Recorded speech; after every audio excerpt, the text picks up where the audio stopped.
ಕೇವಲ ಮಂತ್ರಿ ಸ್ಥಾನಕ್ಕೆ ತೃಪ್ತಿ ಇದೆಯಾ ಅಥವಾ DCM ಆಗಬೇಕೆನ್ನುವ ಹೆಬ್ಬಯಕೆ ಕೂಡ ಇದೆಯಾ ನಿಮಗೆ? ಖಂಡಿತ ಮಂತ್ರಿ ಸ್ಥಾನ ನನಗೆ ಭಾಳಷ್ಟು ತೃಪ್ತಿ ಇದೆ. ಯಾಕೆ ಸಿಕ್ಕಿದಂಥ ಅವಕಾಶನೂ ಉತ್ತಮವಾಗಿ ತಗೊಂಡು ಹೋಗುವಂಥದ್ದು. ಯಾಕೆ ಆದ ಕಾರಣ DCM ಇನ್ನೊಂದು ಅದೆಲ್ಲ ಕೂಡ ಬಂದಂಥ ಸಂದರ್ಭ ನಾವು ನೋಡುವ ಇದರಲ್ಲಿ ಯಾವಾಗಲೂ ಕೂಡ ಒಂದು ಸ್ಥಾನದ ಹಿಂದೆ ಹೋಗಬಾರ್ದು. ಸ್ಥಾನ ನಮ್ಮ ಹತ್ತಿರಕ್ಕೆ ಬರಬೇಕು. ಅದು ನನ್ನ ಒಂದು ತತ್ವ ಇದರಲ್ಲಿ. ಈ ಬಾರಿ ಮೈನಾರಿಟಿ ಅವರು DCM ಆಗ್ತಾರೆ ಎನ್ನುವ ಅನೇಕ ಚರ್ಚೆಗಳಿತ್ತು. ಅದರಲ್ಲಿ ನಿಮ್ಮ ಹೆಸರೇ ಮುನ್ನೆಲೆಯಲ್ಲಿತ್ತು. ಸರಿ, ಆದರೂ ಅದೇ ಚರ್ಚೆ ಇತ್ತು, ಮುನ್ನೆಲೆಯಿತ್ತು.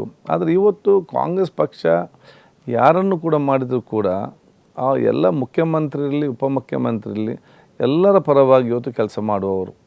ಆ ಒಂದು ಸಂವಿಧಾನಕ್ಕೆ ಅನುಗುಣವಾಗಿ ಇವತ್ತು ಕೆಲಸ ಮಾಡುವಂಥದ್ದು. ಸೊ ಹುದ್ದೆಕ್ಕಿಂತಲೂ ನಮಗೆ ತತ್ವ ಆದರ್ಶಗಳು ಮುಖ್ಯ.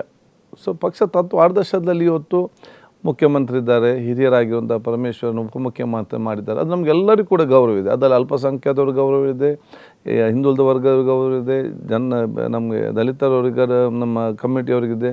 ಎಲ್ಲ ಜಾತಿ ವರ್ಗದವರು ಇವತ್ತು ಮಾನ್ಯ ಮುಖ್ಯಮಂತ್ರಿಯಾದ DK ಶಿವಕುಮಾರ್ ಅವರನ್ನು, ಉಪಮುಖ್ಯಮಂತ್ರಿ ಆದಂಥ ಪರಮೇಶ್ವರನ್ ಎಲ್ಲ ಒಪ್ತಾರೆ, ಎಲ್ಲರೂ ಇಷ್ಟಪಡ್ತಾರೆ. ನಾವೆಲ್ಲರೂ ಸಂತೋಷದಿಂದ ಗೌರವದಿಂದ ಅದಕ್ಕೆ ನಾವು ಅವ್ರ ಅಂಡರಲ್ಲಿ ನಾವು ಕೆಲಸ ಮಾಡ್ತೇವೆ. ಈ ರಾಜ್ಯದಲ್ಲಿ ಮುಸ್ಲಿಮರು ಮುಖ್ಯಮಂತ್ರಿ ಆಗುವ ಕಾಲ ಬರಬಹುದಾ?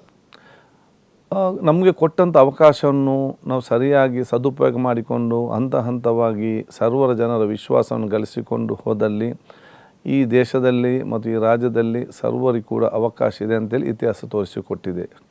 ಆದ ಕಾರಣ ಭವಿಷ್ಯದಲ್ಲಿ ಖಂಡಿತವಾಗಿ ಅವಕಾಶ ಇದ್ದೇ ಇದೆ. ಅದಕ್ಕೆ ಅನುಗುಣವಾಗಿ ನಾವು ಇರಬೇಕು.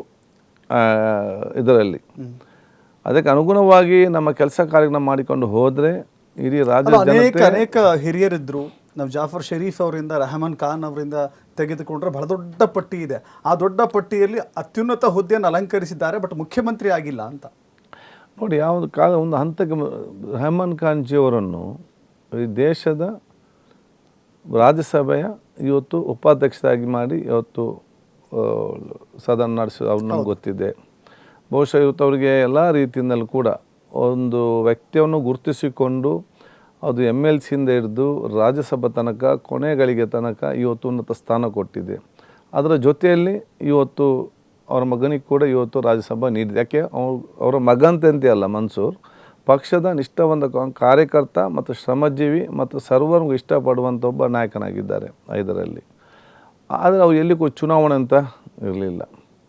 ಇವತ್ತು ಜಾಫರ್ ಶರೀಫ್ ಅವರಿಗೆ ಕೂಡ ಅತ್ಯುನ್ನತವಾದ ಸ್ಥಾನ ಸಿಕ್ಕುವಂಥ ಅವಕಾಶ ಆಯಿತು.